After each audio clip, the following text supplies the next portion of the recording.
seus lábios, porém não se ouvia sua voz, pelo que Eli a teve por embriagada, e disse: até quando estarás tu embriagada? Aparta-te de ti o vinho. Porém Ana respondeu e disse: não, Senhor meu, eu sou uma mulher atribulada de espírito, nem vinho nem bebida forte tenho bebido, porém tenho derramado a minha alma perante o Senhor. Versículo 17. Então respondeu Eli e disse: vai em paz, e o Deus de Israel te conceda a petição que pedistes. E disse: acha a tua serva graça aos teus olhos. Assim a mulher se foi, e o seu caminho, e comeu, e o semblante já não era triste. Graças a Deus. Quando nós vemos, esse é apenas um dos exemplos das Sagradas Escrituras no Antigo Testamento.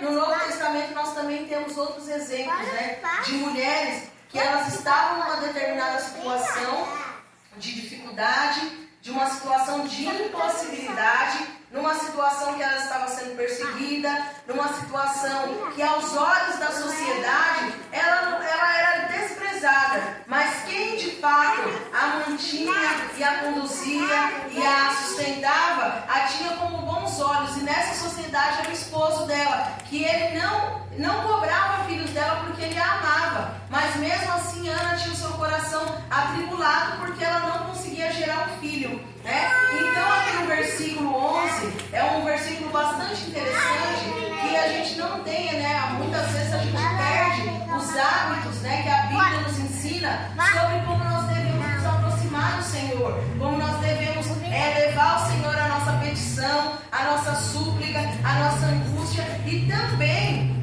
quando a gente deve apresentar de fato a nossa angústia ao Senhor, as nossas orações. Quando Ana, ela tinha tudo do seu marido, mas o desejo do seu coração era de ter um filho, e ela foi levada ao Senhor o seu pedido. Ela orou abundantemente, ela orou e chorou abundantemente, Ela não só orou, ela implorou a Deus a necessidade, o desejo do seu coração, E além disso, além de votar, de orar, ela votou para o Senhor. O que é um voto? É uma promessa que você faz, É uma dificuldade que você apresenta e você faz. Não é uma troca, mas é um agradecimento, é uma forma de gratidão que você dá ao Senhor por algo que Ele pode te conceder. E aqui nesse voto, Ana, ela pediu um filho, mas ela disse: Senhor, me dá um filho, mas eu não quero esse filho para mim. Que difícil seria, A pessoa que não tem nenhum filho, ela recebe um filho e ela fala: eu vou devolver ao Senhor. E aqui nas Escrituras, ali no versículo 12, fica bem claro que esse filho não é como a gente pega o nosso filho, que leva para casa, que leva para a escola, que acompanha, que vai numa festa de escola, que vê o seu crescimento. Quando se fala de entregar o filho no templo, era de entregar mesmo, de deixar, depois que o filho saiu da amamentação, deixava ali para o sacerdote. E o mais interessante desse versículo, que quando a gente conhece, um pouco da história do sacerdote dessa época, já era um sacerdote que ele já não ouvia a voz do Senhor, Quando a gente ouve sobre a história de Israel, esse era um sacerdote que ele não estava conseguindo nem conduzir os próprios filhos, que os próprios filhos estavam fazendo toda sorte de pecados abertamente daquele povo, até mesmo na porta do templo eles estavam se prostituindo, pegando as ofertas do templo, eles estavam fazendo tudo que não era apropriado aos olhos do Senhor e nem aos olhos daquela sociedade daquela época. Mas Ana, ela não pensou nada disso, ela não pensou como estava a vida do sacerdote, ela não olhou para a vida dos filhos do sacerdote, porque quando a gente pensa friamente e que a gente olha para a vida, o que Ana poderia pensar? Nossa, o meu primeiro filho, e naquela situação, o meu único filho até então, como que eu vou entregar o meu filho no templo para um sacerdote que não consegue administrar nem a casa dele, nem os filhos dele, ele não está conseguindo ouvir mais a voz de Deus. Mas Ana, ela no seu coração, ela pensou continuamente que a bênção que ela queria não estava pautada nos erros das outras pessoas, não estava pautado no que o outro estava fazendo, no que o outro estava deixando de fazer, se o outro estava pecando, se o outro estava errando, se o outro não estava ouvindo a voz de Deus. O fato é que ela acreditava no Deus a quem ela servia, ela acreditava no Deus que podia responder às orações dela, e que ela não só fez a oração acreditando na resposta, como ela votou ao Senhor. E o voto dela era o quê? Entregarei o meu filho na casa do Senhor para que ele te sirva todos os dias da sua vida, né? Então, quando entregava o filho na casa do Senhor, era deixar cuidado daquele sacerdote. Aquele sacerdote teria o cuidado com a alimentação, com os cuidados diários, com o sono. Aquela criança, quando nós lemos a história de Samuel ele dormia próximo ao altar. Não é que ele tinha um quarto separado. Às vezes a gente pensa, né? A gente tem a nossa mente brasileira, ocidentalizada, né? Que a gente pensa, a criança está dormindo numa cama, num quarto, né? Com toda a segurança. Mas segundo as escrituras, o lugar da cama de Samuel era próximo do altar daquele templo. Né? Ele não dormia num quarto, ou ele dormia junto com os filhos de Eli, porque a gente tem essa visão, às vezes, romantizada sobre alguns trechos bíblicos. Mas Samuel, quando ele ouviu a voz do Senhor, que é um pouco para frente, ele criança, que ele ouviu o chamado do Senhor, ele dormia próximo ao altar, né? Ele estava próximo ali, onde estaria de fato a voz do Senhor.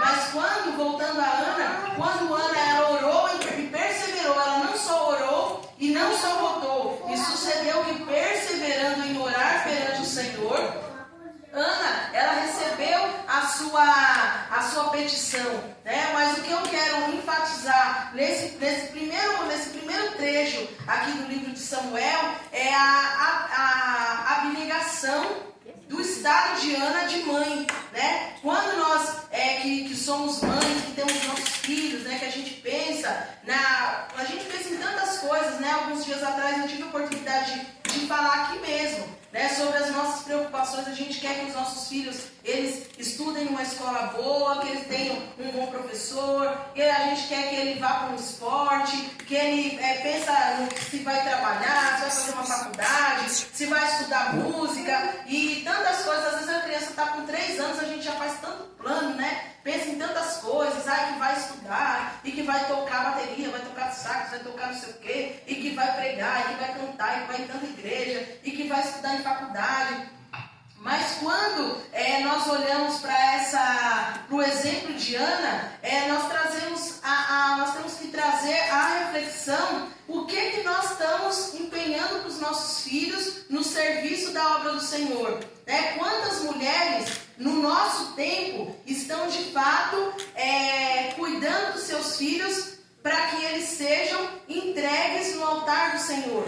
Né? O que nós estamos fazendo hoje para dedicar, para que os nossos filhos tenham o desejo de servir na casa do Senhor? O que nós estamos fazendo para que os nossos filhos sintam desejo de ser servos do Senhor, para que eles sejam servos do altar, para que eles sejam missionários na seara? Né? Quando nós falamos de orar e dar um voto ao Senhor e trazer o exemplo de Ana, nós pensamos assim, Ana voltou, e a gente fala, tem tantos hinos sobre Ana, hinos sobre Samuel, e sobre esse juiz, né?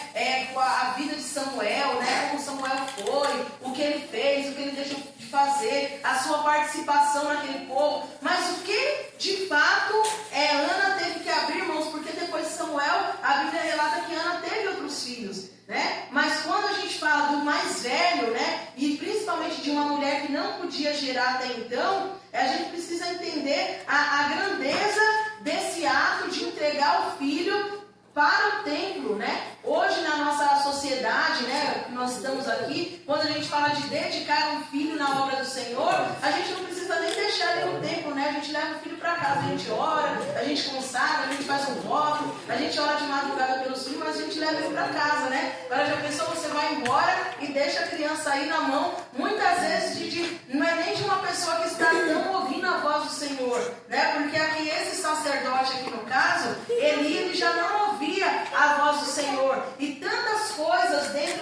povo de Israel estava assim, totalmente fora da visão do Deus de Israel naquela época. Tantas coisas erradas, tantas coisas fora da lei, tantas coisas, os seus filhos mesmo, né, estavam pecando contra aquele povo, contra o Deus de Israel, mas Ana, ela não orou isso, não olhou para essa dificuldade, não olhou para esses pecados. Então nós precisamos também trazer esse bom exemplo de Ana para as nossas vidas, né? Quando a gente fala que vamos orar para que os nossos filhos sintam desejo de servir na casa do Senhor, que eles sintam desejo de fazer a obra missionária, que eles sintam desejo de aprender um instrumento musical, não aprender apenas um instrumento musical, porque quando a gente observa os cantores da nossa época, né, os grandes artistas, os que estão compondo banda, se a gente, quem tem hábito, né, de observar algum cantor, até mesmo cantores seculares, né, se você olha aquela grande banda que eles têm, 80% é uma coisa que eu costumo falar muito com o Rafael em casa. Fala, olha, se você puxar um 212 da harpa, certeza que sabe tocar inteirinho. Por quê? Porque grande parte